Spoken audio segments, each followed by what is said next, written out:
Iyi nama mpuzamahanga nyafurika ya gatandatu yahurije hamwe abategura bigisha imibare yari imaze iminsi igera kuri 3 ibera i Kigali mu Rwanda kuva ku munsi wo kuwa mbere kugera kuri uyu wa gatatu. Ni inama yibanze ku ngingo zitandukanye ariko hanini cyane igaruka ku buryo ibihugu byakoresheje mu kwiga no kwigisha amasomo y'imibare muri ibihe bya COVID-19 ndetse n'igikwiye gukorwa ngo isomo rikomeze gutera imbere. Bamwe mu bitabiriye inama bavuze ko bungukiyemo byinshi bizabafasha gukomeza gutegura abarimu n'abanyeshuri bigisha amasomo y'imibare haba mu Rwanda ndetse no hanze yarwo, nk'uko Dr Maniraho Jean François wigisha imibare muri kaminuza y'u Rwanda muri College y'uburezi ndetse na Marisa Jesu w'urukundo wiga icyiciro cya PhD muri iyi college babigarukaho.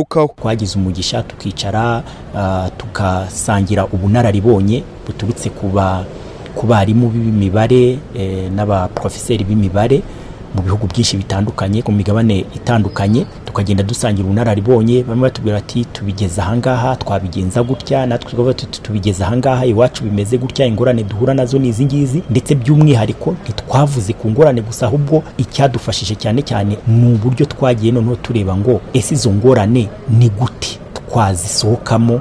Byinshi twungukiye muri iyi nama ni ibidushishikariza ko cyangwa ibitwereka ko hari andi mahirwe ashoboka, ko umwana yabona andi mahirwe yo kuba yakwiga atari kumwe na mwarimu, uretse no muri iki gihe cya corona gusa ahubwo no mu kindi gihe gisanzwe. Umuyobozi wa College y'uburezi muri kaminuza y'u Rwanda ishami rya Rukara Dr Florien Nsanganwimana yavuze ko kuba u Rwanda rwarakiriye inama ari amahirwe akomeye.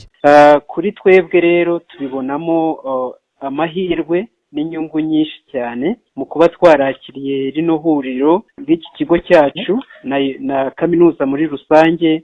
Byaragaragaye mu ruhando mpuzamahanga, twabashije gusangiza ubunararibonye abitabiriye inama mu buryo twigisha n'uburyo dukora ubushakashatsi mu bigendanye no gukemura ibibazo mu myigishirize n'imyigire y'imibare, ariko kandi natwe tugatega amatwi abandi tukabigiraho nabo uko babyitwaramo.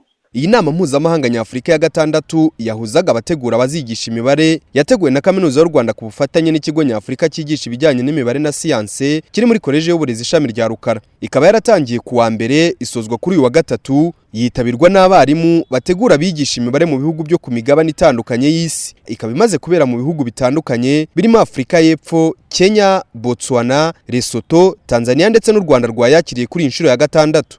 Jean Claude Twagirimana, Radio Salus Kigali.